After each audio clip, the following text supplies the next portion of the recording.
अधिवक्ता भूपेन्द्र शाह। के तपाईँलाई थाहा छ कस्तो कसुर गरेमा कसुरदार आफ्नो जीवनभरि चाहिँ कैदमा बस्नुपर्नेछ?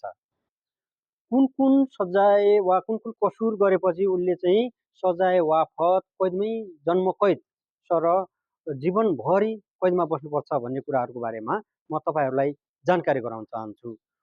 मुलुकी फौजदारी संहिताको दफा 41मा केही त्यस्ता कसुरहरू तोकिएको छ जसले कसुरदारलाई जीवनभर कैदमा बस्नुपर्ने कानुनिक प्रावधान छ। त्यो भनेको के हो भन्ने कुराहरूमा म यहाँहरूलाई बुँदागत रूपमा प्रश्न पार्न चाहन्छु।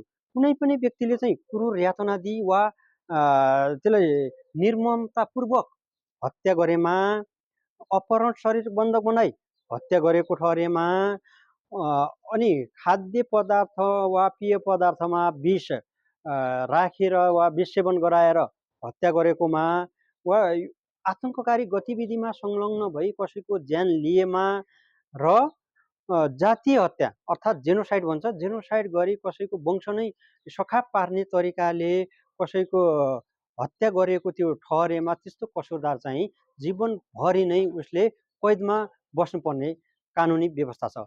धन्यवाद।